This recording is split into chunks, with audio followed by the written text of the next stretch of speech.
I don't think that the legislation was passed definitively in the interest of putting more black people in jail. That's what it did, but I don't think Joe Biden was sitting in a room legislating like, hell yeah, these black people for sure, you know?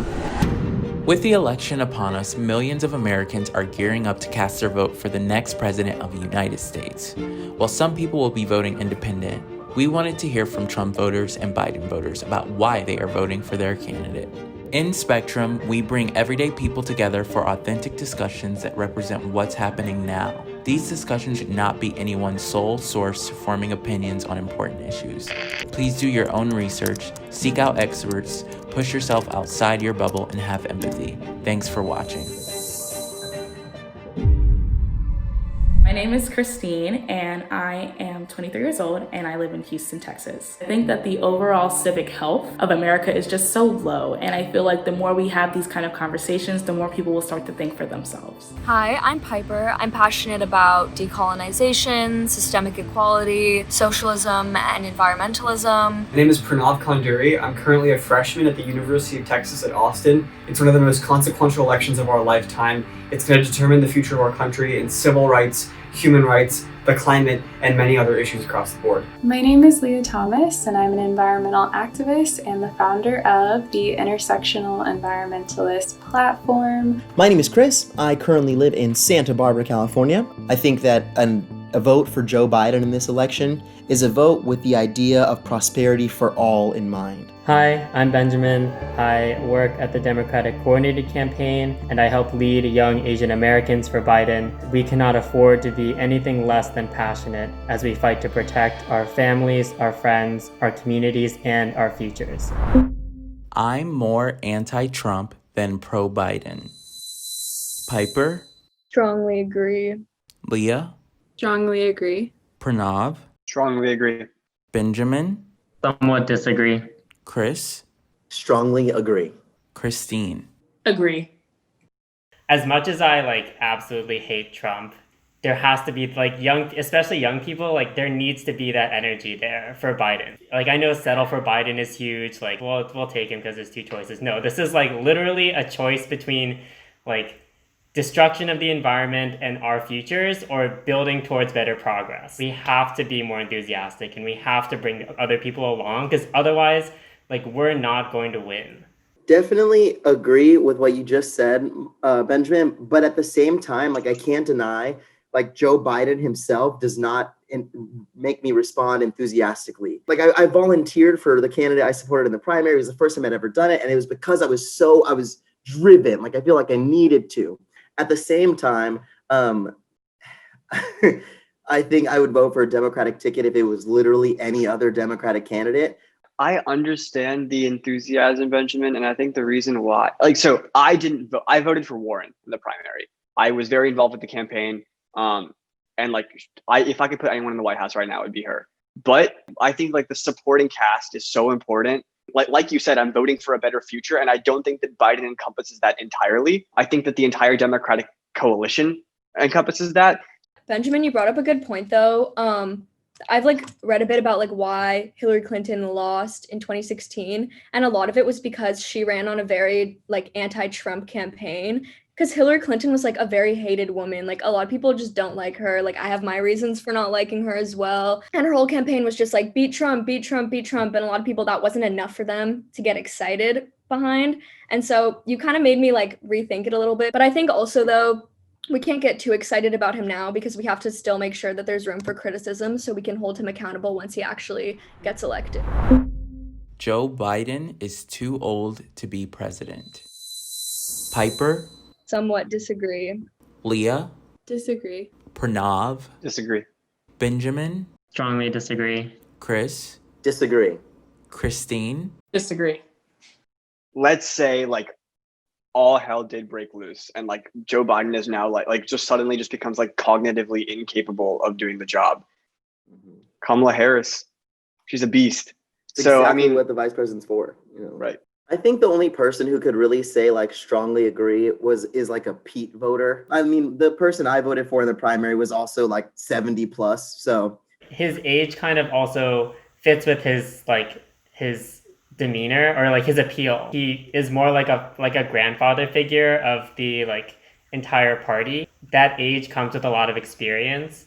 And like, I think right now we need to return to some sort of normalcy. I also really hate when people pick at his stutter that he's had for like his whole life that is incredibly ableist. Yeah, the candidate that I was supporting was older than him, and Trump's old, so it's fine. I believe abortion is a human right. Piper? Strongly agree. Leah? Agree. Pranav? Strongly agree. Benjamin? Strongly agree. Chris? Strongly agree. Christine? Agree. I feel like there's a separation of church and state, and people just keep forgetting that. I don't know why. And then also, I don't think anyone likes abortion, and that choice is one that is incredibly traumatic and hard for, I'm sure, a lot of people. And I just really don't like when people are like, well, no abortions, no sex education, no free contraception, no nothing. And it's like, there's so many other things that would actually help decrease the amount of abortions that are had if we could get better sex education in school, easier access to contraception and healthcare. The word abortion is not in the Bible, step one. Step two, I'm not having an abortion. I would never do that if I'm in a situation and that's what I believe, but that's not my job to enforce that on other people. And going back to what you said, Leah, like sex education, or why not putting forth some type of grant or something if people decide not to abort? Why not improving the foster care system? I mean, they're not giving us any other options. So you want me to have the baby, but you're not going to give me anything to support it. You're not going to improve minimum wage, and you're not going to do anything in my neighborhood to make this safe for my child. So what's next? First off, I don't believe that life starts at conception. I do not believe that constitutionally it makes sense for a fully grown woman to be constitutionally on the same level as a cluster of cells, and that they should give out they should have to sacrifice the right to their bodily autonomy. The second thing is also, I kind of compare it to prostitution. It's going to happen to some extent regardless, and making it legal and having there be institutions and infrastructure for it to be safe and affordable is a lot better, regardless of whether or not someone thinks that an abortion is good. You at least want a woman to be safe. I think this is one of the biggest reasons to vote for Joe Biden, is because Trump has selected a Supreme Court nominee who is devout at overturning Roe v. Wade. If you support autonomy, I think you have to vote for Joe Biden. Joe Biden has a racist past. Piper? I said agree. Leah? Somewhat disagree. Pranav? Somewhat disagree. Benjamin? Somewhat disagree. Chris? Somewhat disagree. Christine? Somewhat disagree. I think this just goes back to what do we define as racism? But just looking at his policies, which are kind of the only thing we can go off of, the 1994 crime bill, it almost exclusively targeted Black Americans. I know he also, in the Obama administration, they had a lot of mass deportations, war crimes in the Middle East, and all these things put together.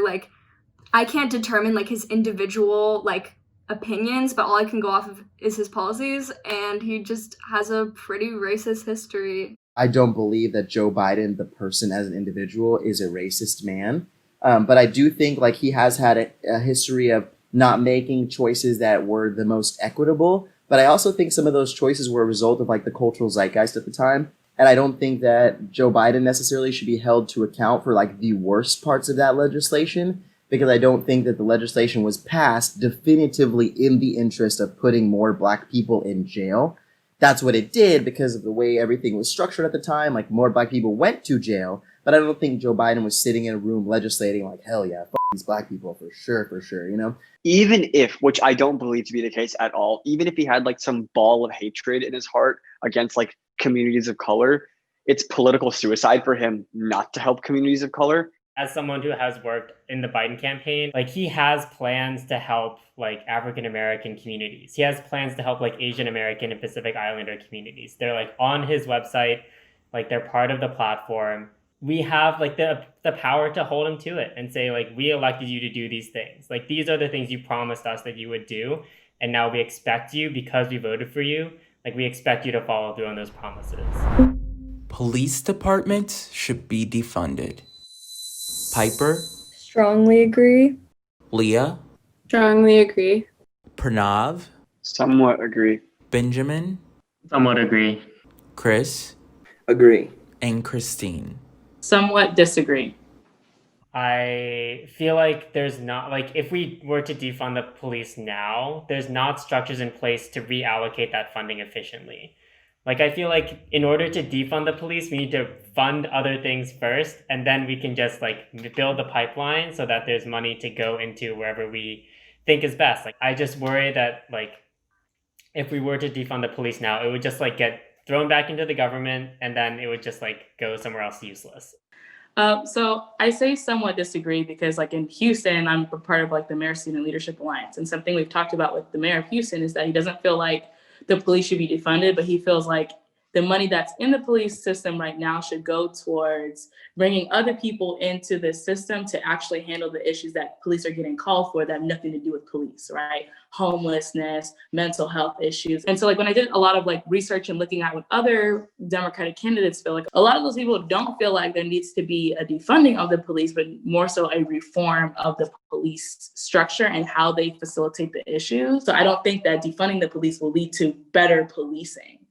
I think for me, after the aftermath of Ferguson, like which impacted my hometown, I just started having some questions like, why do they need tanks? Why do they need these grenades? Why are they at war with us? And that to me just made me take a step back with some of the equipment and resources that they have from the military. And Christine, I 100% agree. And I think when I support defunding the police, I support dismantling the police, which is very different from abolishing the police, even though people like to spin it as that. And to me, there's already been enough police reform, especially since 2014. We've got the cameras, we've got trainings, but like there needs to be some sort of dismantling or restructuring or something, because whatever is happening is not working. But of course, I would never say get rid of the police, but I definitely don't think that they need to have tanks, especially if they're not doing implicit bias training.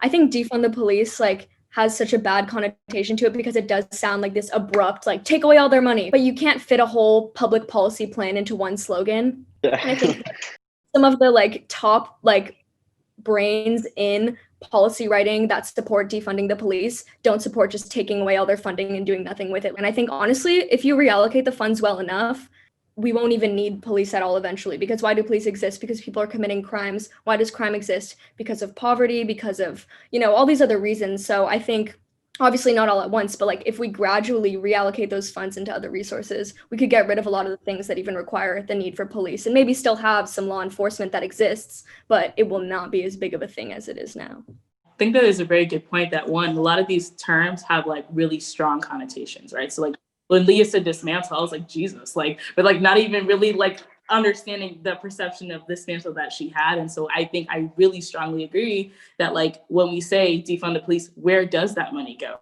right? Because in my head, when I hear defund the police, I don't think that the police force is then going to take away the ability to buy tanks and all these different things. I immediately think that they're going to pay cops less. Right. And that's what I think a lot of people think, because what does defund mean? And so this is what concerns me, because like this is anyone, right? You get underpaid for something that you're really good at and you're like, excuse me. So I think that's a really good conversation to have. I am open to conservative ideas. Piper? Somewhat disagree. Leah? Agree. Pranav? Somewhat agree. Benjamin? Agree. Chris? Somewhat disagree. Christine? Strongly agree.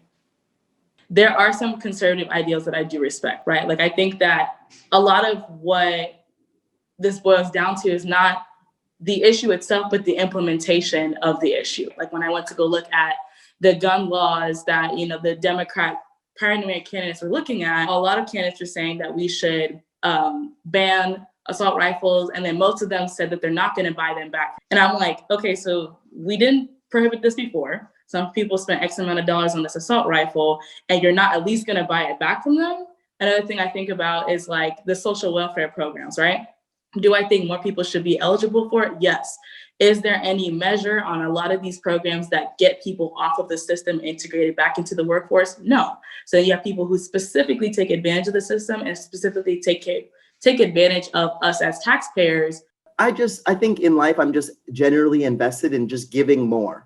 food, land, crops, like money, whatever it is, there is plenty in the United States. We have the infrastructure to support everyone in this country, like significantly more than we do currently. Warren's wealth tax is something that I was really, really in favor of. And it's not something that those people are going to miss. Like, it's not like I'm like, you're taking their livelihood from them. You're simply repurposing a part of their livelihood that they're honestly probably never going to get the opportunity to use in the first place, and making it so that other people can be at least a slingshot closer. So in that respect, I think like conservative ideology tends to be stingier, if you will. What America needs to do more is to compare itself to other countries and like entities that have similar wealth. Like in my political science class, like we're comparing the United States to the European Union. Countries in the EU at large, like provide so many more social services to their people, and their people are so much happier, and the wealth gap in America is so much greater than it is there. I'm always willing to hear what the other side has to say, but like I'm pretty well versed in politics at this point, and like I know that like I honestly don't really agree with any conservative ideals. I think for me, there can be like a lot of unlikely allies, but I think it depends on what the outcome is of that conservative thinking, like whether or not I might be opening to listening to it. So like if they're like, okay, I really want to stimulate the economy, we need more jobs, and then the how is through green jobs and green infrastructure, like that's something that could definitely have bipartisan support. Like I'm talking with a church that is really passionate and really wants to take a bold stance on climate. And if I would have just kind of shut them out because they do have some conservative ideologies, then I feel like, you know, maybe we wouldn't be able to, I guess, progress. I don't want my ego to get so big where I think that the only way to be is like me, but that doesn't justify policies that lead to the oppression of other people. That's another situation, but I can have empathy for them. I believe Joe Biden will win this election. Somewhat agree. I agree, but this is me knocking on wood. Somewhat agree. Strongly agree. Agree. I'm not willing to let the universe think that I believe anything different, and I'm not willing to even let the words from my mouth escape to encourage any kind of taking away from that outcome. When I get super down in the dumps, I go on Twitter to @Trump_regrets and just see posts from people who are like, I can't believe I voted for you in 2016. I'm voting for Biden now. And I'm like, yeah, dude, just to see like how many people have defected, and to even see the people who hold themselves accountable in person, like looking now, they're like, hey, I thought maybe something different would be by switching it up and not sending a politician in office in 2016. And I am so sorry. It makes me hopeful that like in the same way, like a ton of people have defected from Trump. I literally do not see the opposite at all. Like I don't see anyone like who's like previously like Democrat and he's like, you know what, fuck it, I'm just gonna vote for Trump. Like no one is saying that, which makes me like very, very, very happy. I mean, I put somewhat agree because like it depends. Like it depends on us doing the work behind the scenes to like make that shit happen. Like elections aren't won because like people get complacent. And so like I don't want people to think for a day between now and November 3rd that like we can take our foot off the pedal. Like people are like, oh, Biden is up 15 points nationally. And I'm like, yeah, Hillary was up like 5 points nationally. And what did that do for her? Like we have to just keep working to make this shit happen. It's just going to be a fight like literally every single day from now until election day. That was great, you guys. Bye. Nice meeting y'all. Thank you so much.